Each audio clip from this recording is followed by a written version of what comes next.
Shopify grows your business no matter how far or big you grow. Shopify is the global commerce platform that helps you sell at every stage of your business. Whether you're selling your fans' next favorite shirt or an exclusive piece of podcast merch, Shopify helps you sell everywhere. Shopify powers 10% of all e-commerce in the U.S. Allbirds, Rothy's, Brooklinen, and millions of other entrepreneurs of every size across 175 countries. Plus, Shopify's award-winning help is there to support your success every step of the way. Because businesses that grow, grow with Shopify. Sign up for a $1 per month trial period at shopify.com/income, all lowercase. Go to shopify.com/income now to grow your business, no matter what stage you're in.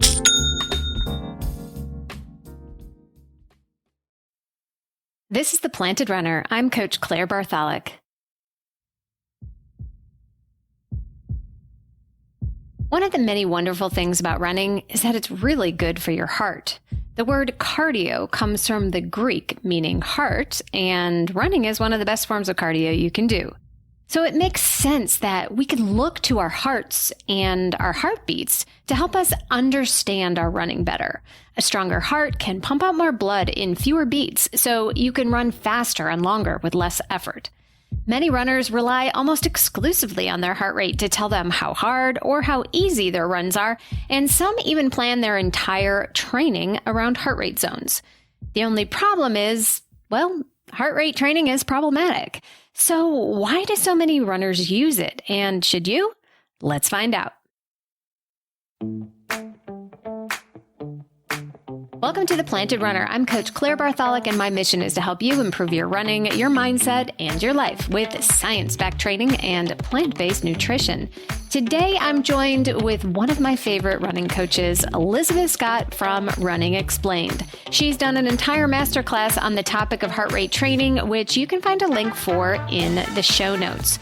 We'll go over the pros and cons of heart rate training, how you can determine your max heart rate without going to a lab, and she explains why common formulas and heart rate zones might be more confusing than helpful. If you've ever struggled with keeping your heart rate low on an easy run or wondering if it's getting too high on a workout, we'll get into the heart of the matter in this episode. Before we get into it, I'd like to remind you about our monthly Apple Podcast review contest.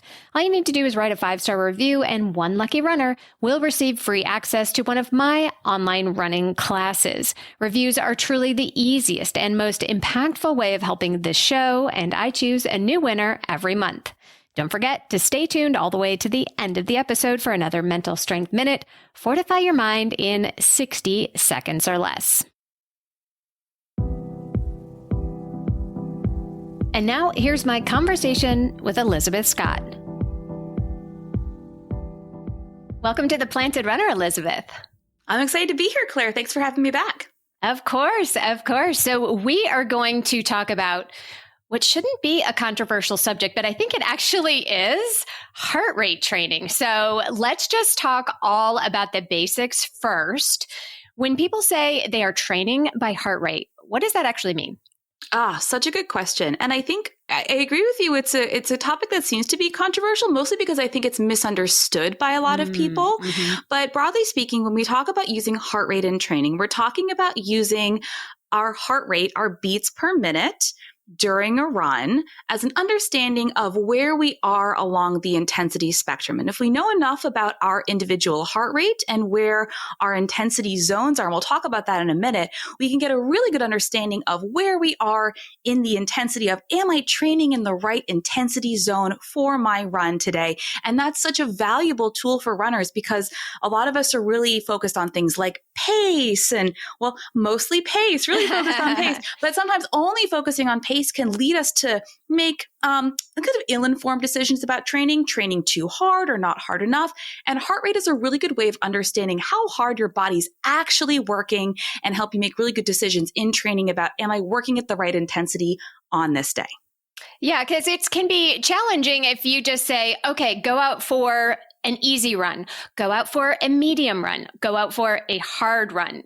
What does that mean? So if we get a number, that's why we love pace as runners, because it's like, okay, run 10 minutes per mile. Great. I can look at my watch and I know I'm doing the job. And heart rate can be like that too. Okay, go run at 140 beats per minute. I can do that. But what's the problem with saying, okay, go run at, 140 beats per minute? Yeah. So the thing about heart rate and using heart rate in training is that heart rate is relative, not absolute.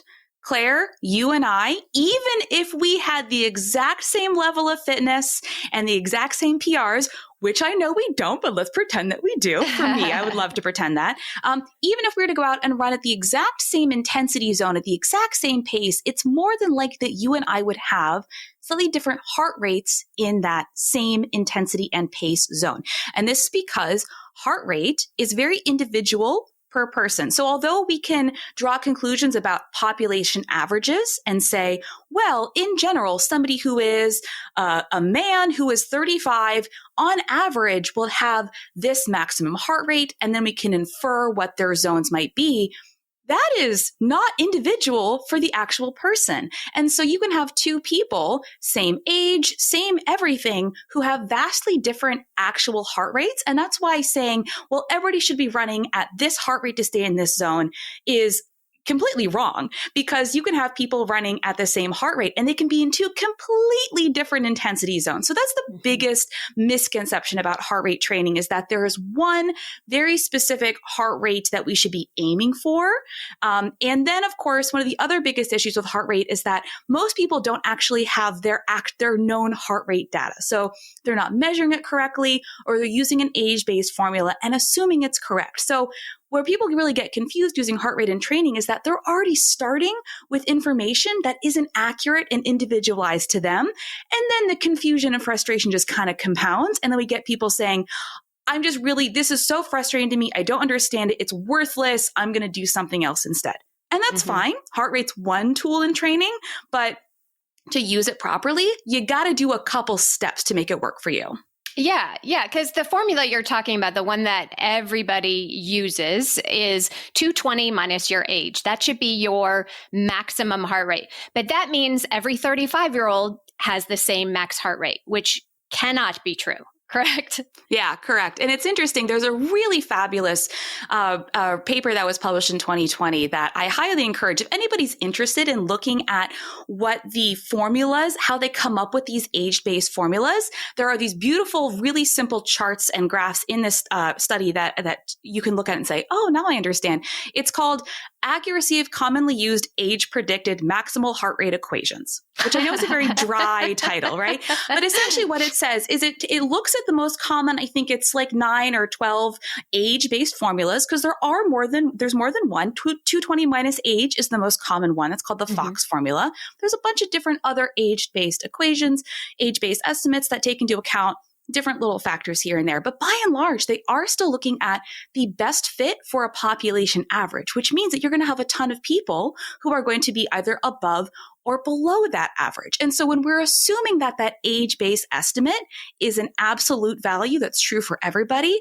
we are leaving a bunch of individualization on the table, which can lead to frustration and inaccuracy down the road. And in adding on to that, there's so many factors that influence heart rate that if you go out on a run today, it might be very different than your run yesterday. You know, if you and I are going for a run, we're the exact same person, and I had more caffeine, I had more coffee in the morning, we're going to have different heart rates, right?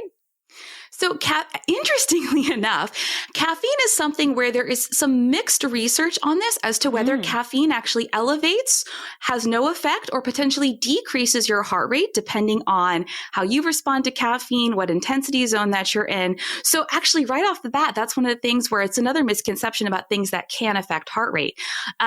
In that, yes, for some people, if you're drinking enough caffeine, it could be that your heart rate is raised by caffeine, which is a stimulant.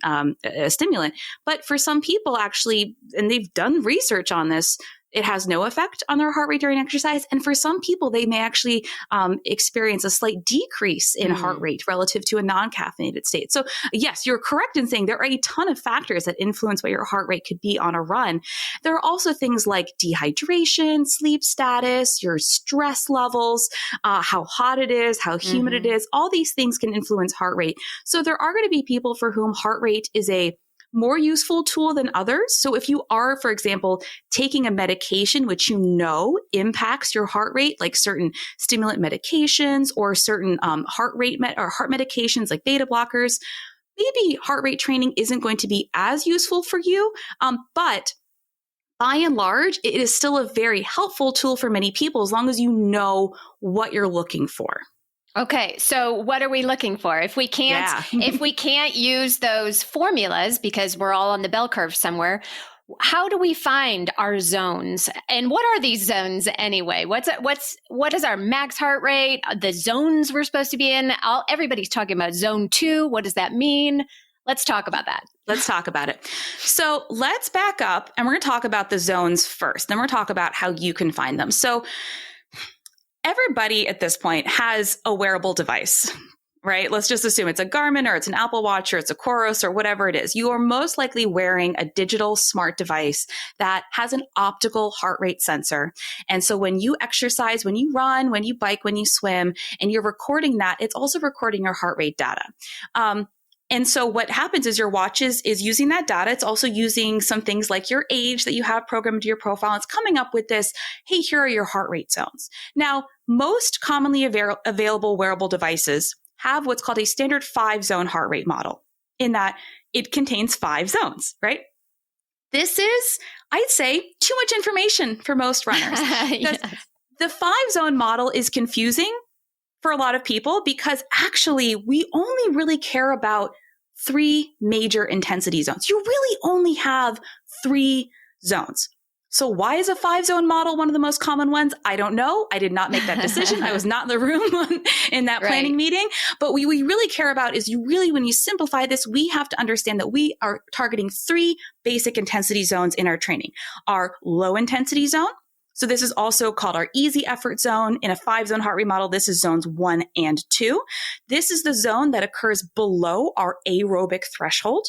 Mm-hmm. Your aerobic threshold is the top of your aerobic zone. It's the physiological point at which you go from burning mostly fat and using mostly oxygen to create energy, so very little byproducts, to above that inflection point, you're starting to burn more carbohydrate, especially anaerobically. So you're starting to accumulate more lactate, produce more hydrogen ions, and then as intensity rises, through that second zone, we hit the top of that second zone. It's called our lactate threshold, or also our anaerobic threshold. Mm-hmm. And this is the inflection point between moderate and high intensity exercise, when we essentially go from still burning a lot of energy, or producing a lot of energy aerobically, to producing a lot of energy anaerobically. This is the point where essentially your output goes from sustainable, moderately sustainable, to unsustainable. Mm-hmm. Above your lactate threshold, you are running on borrowed time. And then at the very top of this, you have your maximal ability, and this is where your maximum heart rate is. So the first thing you need to understand is that if you are not accurately able to measure your heart rate in training, heart rate's a useless tool for you. The problem is that a lot of people assume that the optical sensor that comes with their watch, Apple Watch, Garmin, whatever it is, they assume that it's accurate. When we know that optical sensors for running specifically are prone to inaccuracy, and you cannot trust them. This is not to say they're wrong all the time, but when you run, as we know, high impact sport, you are hitting the ground, footstep, every a couple times a second. And what happens is your watch's optical sensor can get confused by the vibrations, the data, the spike generated by each footstep. And it can experience something called cadence lock, when it confuses your heart rate for your cadence. And this can lead to artificially high readings. Mm-hmm. So first off, if you are not using something like a chest strap or an optical armband sensor, not wrist-based armband sensor, which is shown to be pretty much as accurate as a chest strap, don't bother using heart rate in training. Why would you use something that you know you can't rely on the measurement for? So first off, that's a thing you need to understand. If you're going to use heart rate in training, you have to have an accurate measurement device. The next thing you need to understand is that you need to find your actual maximum heart rate or your lactate threshold heart rate. And both of those, or one or the other, can be observed in field testing. So you don't need to go to a sports lab, although you can. And if you have the opportunity to do that, I would highly recommend it. Yeah. But you can find your maximum heart rate in something like a graded exercise test or running an all-out 5K or even an all-out mile time trial. So this is something you can determine for yourself. What is the maximum heart rate, the maximal ability for my body to work? What is that? And once you have your accurate measurement device, and once you know your actual maximum heart rate, or conversely, your lactate threshold heart rate, that's a slightly different field test, then you can say, now that I have these two tools, now I can start to use these common zone setups to then estimate where my specific zones are. Right. Right. So for the maximum heart rate test, we want to do something where we are running really hard for a good chunk of time, not just a minute, but a good chunk of time, 5 minutes, 10 minutes, somewhere in that range, until the point where you are ready to stop and you are breathing really, really hard and your lungs are burning a little bit. Yeah. Yeah, your maximum heart rate, it's hard. It's really hard. Your maximum heart rate is not something you can sustain for a long time. And so when I hear people say, oh, my watch said I was in zone 5, I was at my maximum heart rate for 20 minutes. I'm like, no, you weren't. That's impossible. You cannot sustain your maximum heart rate for really any meaningful amount of time. But yes, it's a very, very, very high intensity endeavor. This can be tested as something like you said, like a 5 to 10 minute time trial, like an all out mile or a 3K. I always like to say, if you've recently raced a 5K and felt like you were to puke at the end, you've probably approached your maximum heart rate. You can also do this in a graded exercise test by doing hill repeats, sustained hill repeats. But the point is that you are looking for the top of your heart's ability to beat. Right. And there's huge variation. Some people have a maximum heart rate in the low 200s, 205, 210, 215. I worked with an athlete who had a lab tested maximum heart rate of 222 beats per minute. Oh now, she's God. an outlier. How old? Mid-20s. Wow. Okay. I know. And also, that's a good question because, yes, your maximum heart rate does decay with age. So everybody's maximum heart rate will decline over time, but at different rates. And there's a lot of other factors here, which is another reason the age-based stuff isn't as accurate. So yes, it's a maximal test. Now, here's the caveat. Because testing your maximum heart rate is such a high intensity endeavor, this is not going to be a safe option for every runner. If you are not able to handle that high intensity, like if you have any questions, like you maybe want to do this with a friend or, with somebody who can be with you in case, pass out, like this is a really high intensity thing. This is a situation where I'd say, well, how about we start with that age-based formula as a guesstimate, and then over time work up to the point where we can then proceed to that maximal heart rate test. But yes, you finding your maximum heart rate in training is doable, but it's going to require a little bit of suffering on your part. Yeah. I think actually people are more interested in the opposite end of the scale. A lot of people use heart rate to make sure they're running easy enough. We all know for long distance running, we need to have a lot of time in the aerobic zone, that low intensity zone under the aerobic threshold. We want to stay right about there to build up this huge aerobic engine. And let's face it, most runners run too fast on their easy days. So they say, okay, well, in order to know that I'm running slow enough on my easy days, I'm going to use heart rate. And so where do people trip up there? Yes, this is where people get very frustrated and very confused.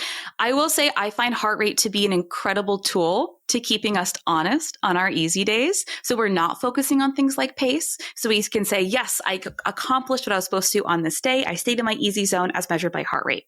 But here's the thing. What I hear from runners who say, I can't run in zone 2. Every single time that I run, my heart rate, I can be here for a little bit and then my heart rate, rises rapidly or rises slowly. And I essentially can't stay in zone 2. And now I want to back up here for a second and say zone 2 is the name for that second zone in our 5-zone heart rate model. But depending on the heart rate model that we're using, a 3-zone, a 5-zone, a 7-zone, a 10-zone, right? That zone could be called different things, but it's describing the same intensity zone, which is that zone, like you said, Claire, right below our aerobic threshold. We want to be spending a lot of our training time. So zone 2 is just what we're calling it, but what you need to know is this your aerobic zone. This is the low intensity zone below your aerobic threshold. So why can't we hang out in zone 2 the way that we want to, or the way that we're supposed to? The most common issues I see with this is, one, you're assuming that your watch is correct. Your watch's optical sensor is correct. So if you are going to be using heart rate in training and you are only using your watch, don't bother. Go buy a chest strap, go buy an armband. Like, it's not going to be worth it because you can't rely on it. You can't assume it's accurate. 2, you are assuming that the zones that your watch is giving you are set up properly. This may or may not be the case. The thing about your aerobic threshold is that it is a trainable attribute, meaning that it can be improved through training over time. Although there are some genetic variations that, indicate whether somebody would have a lower or a higher natural ability for their aerobic threshold. When we talk about aerobic threshold as a percentage of your maximum heart rate, which is how we typically set up our zones, a percent of heart rate, percent of maximum heart rate. A standard 5-zone heart rate model has zone 2 set up between 60 and 70% of your maximum heart rate. Now, for somebody who has a very, very poor fitness status, their aerobic threshold could be as low as 60%. They could be already hitting that aerobic threshold as low as 60% of their maximal ability. But for a very highly trained runner, they could have an aerobic threshold that's 80 or 85% of their maximum heart rate. So already we can see the generic zone fails us. For a lot of people, even with a moderate training status, that generic zone 2 is set too low. So why am I always in zone 3? I'm fully conversational. I can sing a song. Well, if the generic zone is what you're relying on, it just could be that your zones aren't set up properly for you in your in the model that you're using. All you have to do is go into your app and change it. The other thing that I typically see here is that you actually just need to slow down more or take more walk breaks in order to stay in that low intensity zone. Because so few runners actually are able to spend meaningful amounts of time here, a lot of runners essentially have a very poor aerobic capacity. You may have a pretty robust, moderate or high intensity. You can run 10 miles, no problem. You can probably race, moderate, middle distances in quotes for long distance runners like the 10K. Yeah. But as soon as you try to stay in zone 2, you essentially have to slow way down because you haven't developed your aerobic capacity yet. So these issues can also kind of compound together. But so yeah, the most common things that I see is that your measurement is wrong. Your zones aren't set up properly, or you actually just need to slow down more than you think that you do. We'll be back with more right after the break. Women's Running Stories, where we explore the intersection between running and life. Because every woman who is committed to a running journey has a story to tell, and this is where you'll find those stories. I am host and producer Cherie Louise Turner. I'm a 53-year-old runner, and together with original music by musician and runner Cormac O'Regan, we bring these inspirational stories to life. Please join us to fuel your adventures. Sports stars. They're like superheroes. But they're actually real. Which is why we've made a podcast about them. You see, they've all got a story. But too many of these stories were cut short. Kobe Bryant, Payne Stewart, Flojo, Phil Hughes, Justin Fashanu. We're writing episodes about all of them. And sadly, many more. Death of a Sports Star, a new series from Crowd Network. Welcome back to The Planted Runner and my conversation with Elizabeth Scott. Yeah, absolutely. And I love that you brought up singing a song and being conversational, because I personally find that your breathing is more indicative of zone 2 than anything your watch tells you, whether it's pace or heart rate. I ignore all those things. And if you can talk just as easily as we are talking right now, you are in the aerobic zone. Aerobic means with oxygen. It means you can breathe.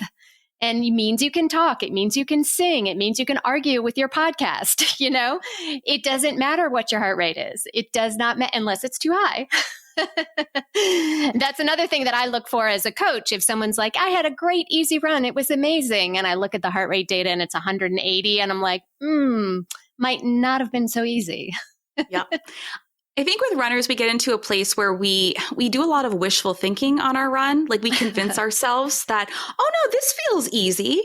And in the back of our head, we're thinking, yeah, but maybe it's not. So that's why using something like the talk test, which is actually really closely correlated with those major thresholds. So yeah, if you're not interested in using heart rate, or as I like to recommend, even if you do use heart rate, you should also validate it with other ways of testing intensity. Like, okay, this is what it says that your heart rate, top of your aerobic threshold might be. Let's say I always like to use a starting average of around 75%. So if we know our maximum heart rate, we know it, we've measured it, we've tested it. I say, okay, let's try 75% of your maximum heart rate as the top of that aerobic threshold. And then let's go see how it feels. Let's go see how it feels to run below or slightly above that heart rate, how it feels in your body, how it feels in your breathing, how it feels in your ability to sustain that effort. If your heart rate rises rapidly after a certain point in time.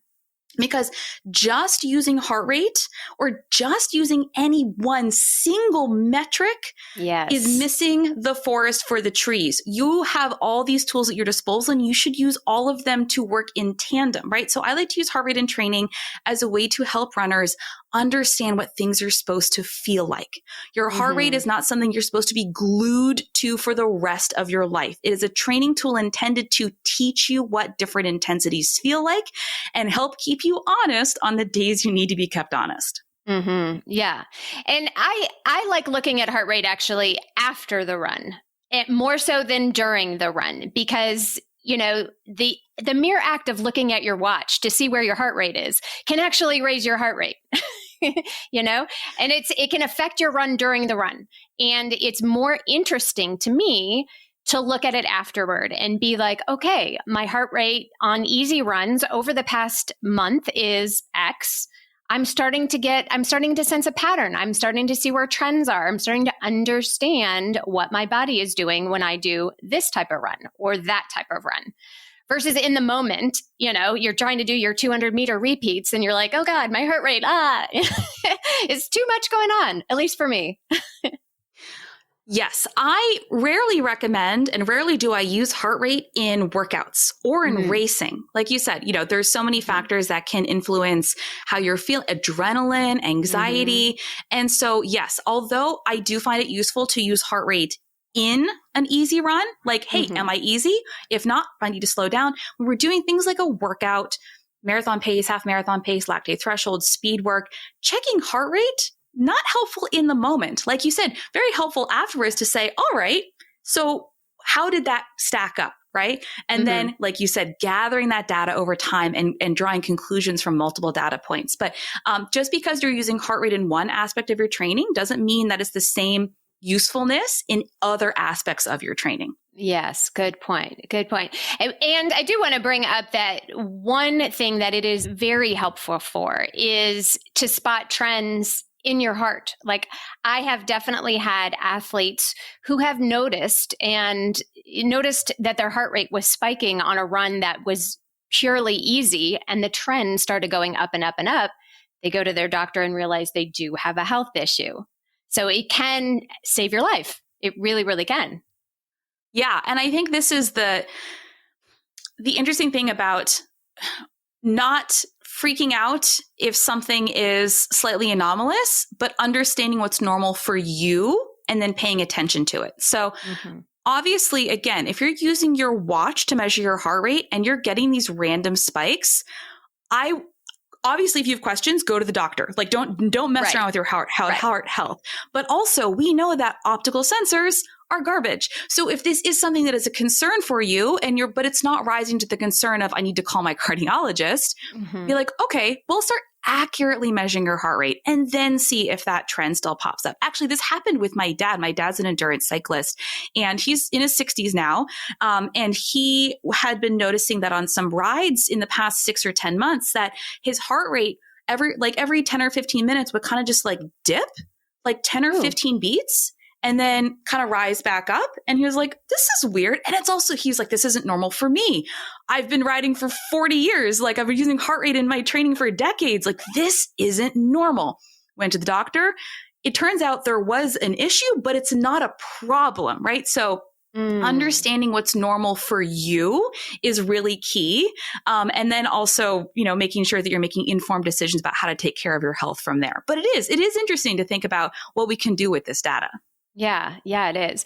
And, there are also some people who use heart rate to run at very, very low intensities, the Maffetone method, things like that. So people are training their heart, assuming it's accurate, to run very, very slow. So I would say it's almost zone 1 kind of running.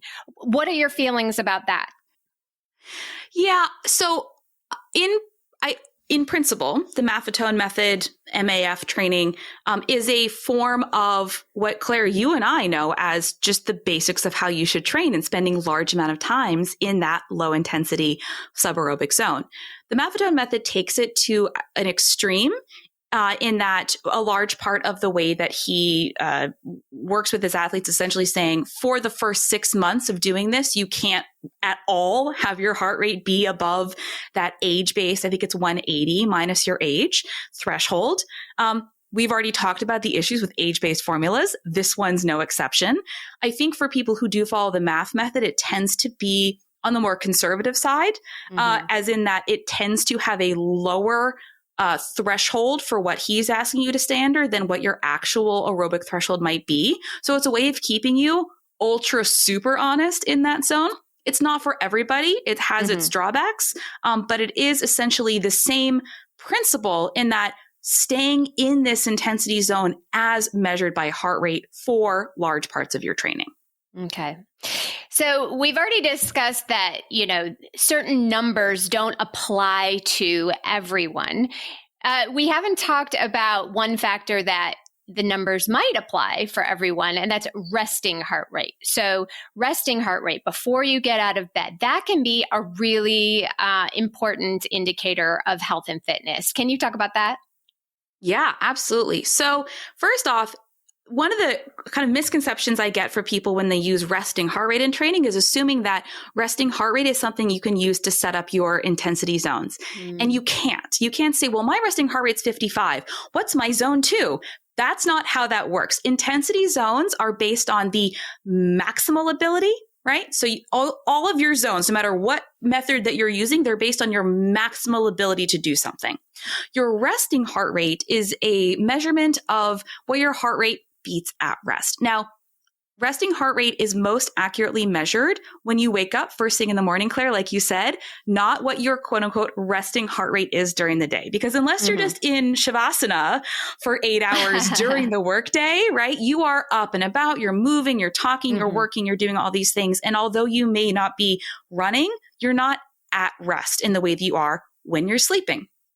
Resting heart rate can be a very valuable tool tracked over time to understand essentially, one, a measure of your aerobic fitness in that as we become fitter, our resting heart rate tends to decline. And that can be a very good thing, but it can also point out anomalies in areas where we might want to pay more attention to, because for some people, actually having a resting heart rate that's too low, especially for women, can be an indicator of low energy availability or relative energy deficiency in sport.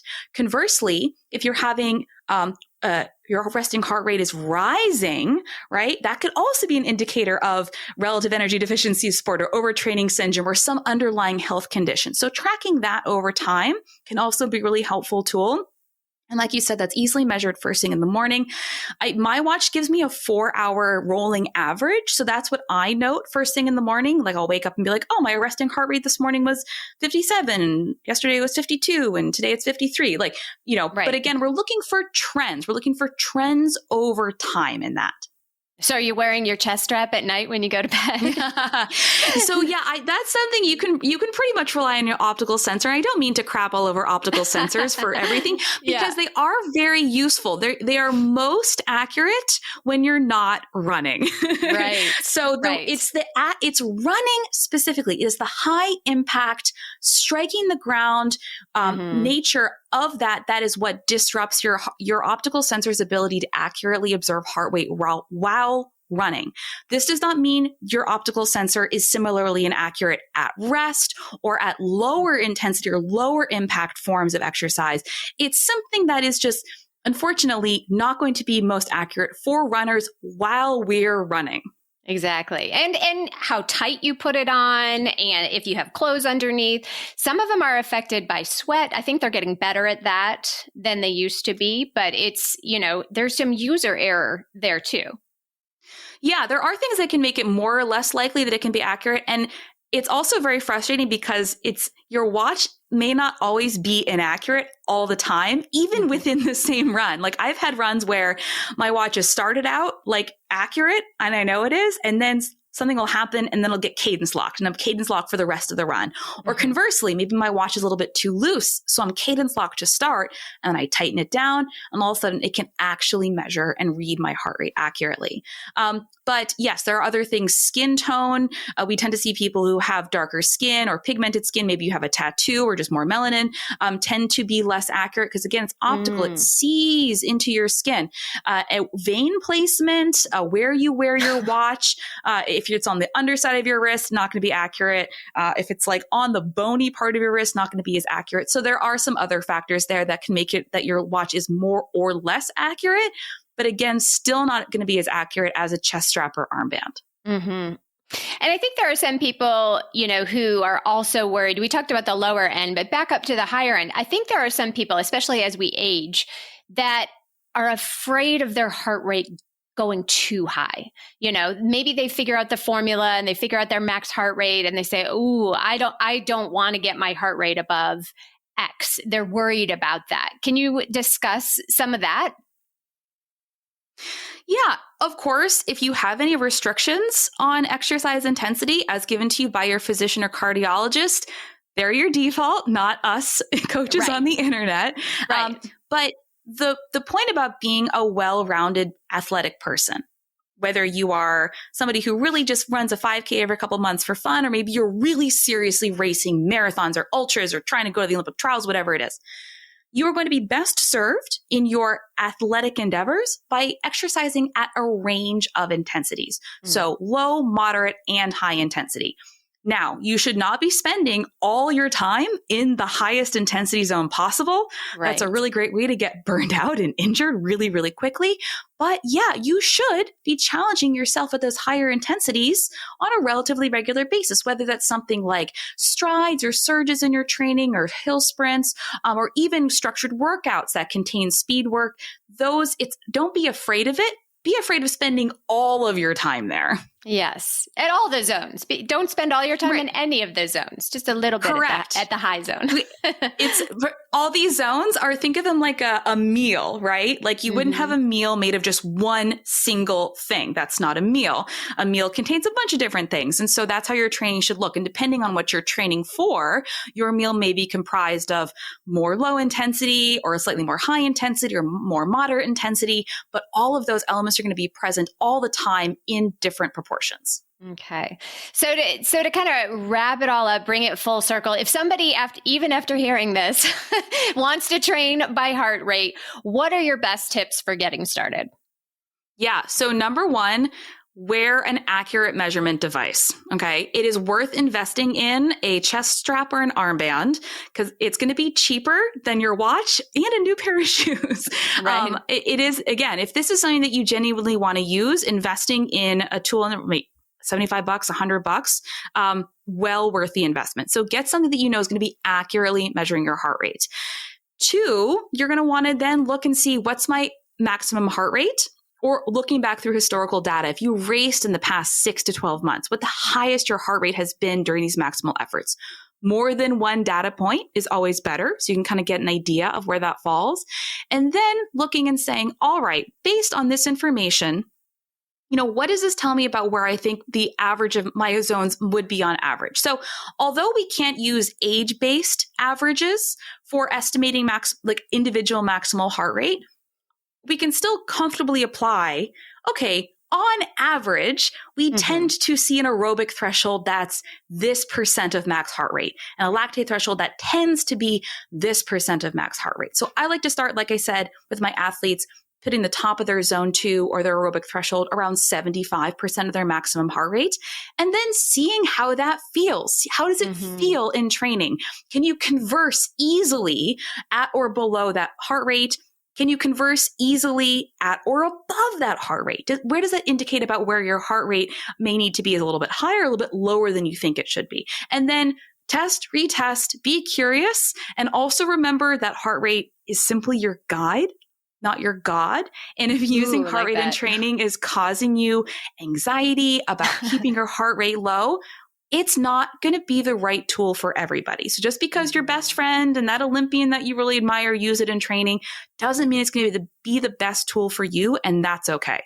Exactly. And it's a moving target. Once you figure all this out, it's going to change as you get fitter. Or if you take a break, it might go the other direction. It's always a moving target. So something to keep an eye on, perhaps, but know its limitations.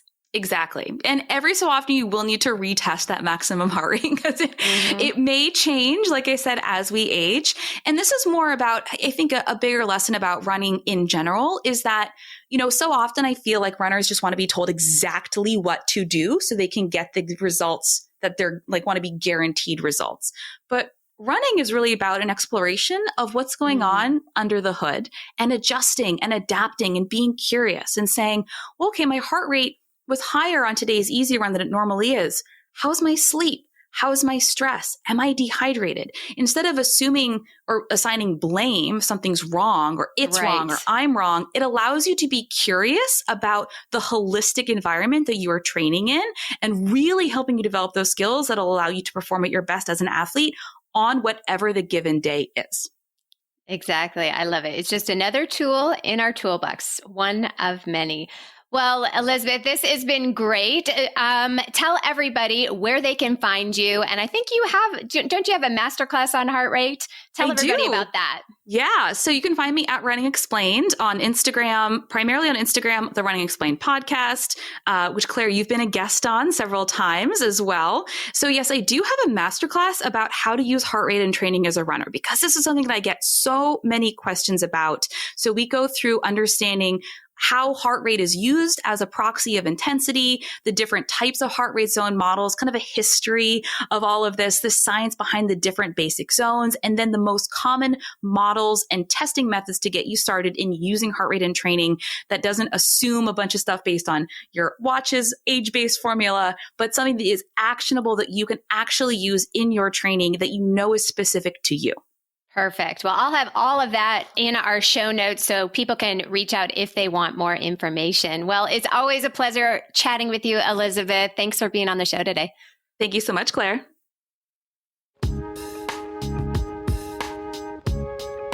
And now it's time for the Mental Strength Minute. Fortify your mind in 60 seconds or less. Today's topic is amnesia every mile. In long-distance racing, you are typically holding back your effort for most of the race. The end is where the racing really starts, when your legs are already tired. But if you focus on how long you've just run, the will to speed up even more will get harder and harder. A good mind trick is to have amnesia every mile. In a 5K, for example, once you get past mile 1, forget about it and start the second mile imagining you're just as fresh as the first. After the second mile, pretend you're in a 1-mile race and you're just at the beginning. When we forget about how hard we've just worked and simply focus on the mile that we're in, the race becomes manageable and our goals become more achievable.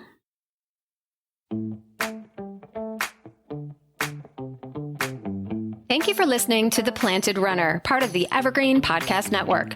Don't forget that you can win free access to one of my Sprint Session masterclasses just for writing an Apple Podcast review. So be sure to write yours right after your run today. Reviews are the #1 way to boost this show's reach, and it's a great way to tell me what you'd like to hear next because I read every single one. Have a great run today. There is no hood like parenthood. When you meet a fellow parent, you just kind of get each other on a whole nother level. Hi, I'm Kanika Chadda Gupta. I'm a former CNN journalist, mom of 3, including twins, and host of That's Total Mom Sense, the podcast. I interview changemakers on their life lessons, legacy, and superpower of intuition, aka their mom sense and dad sense. I've had some pretty amazing parents on my show. Hey, what's up? I'm Kelly Rowland. Hi, this is Chelsea Clinton. It's me, Bobby Brown. Can't wait to share my story. Episodes release every Thursday. Subscribe wherever you listen to podcasts and on YouTube. Join my tribe at thatstotalmomsense.com and follow me on Instagram at Kanika Chadda Gupta. I'm thrilled to be on this journey with you.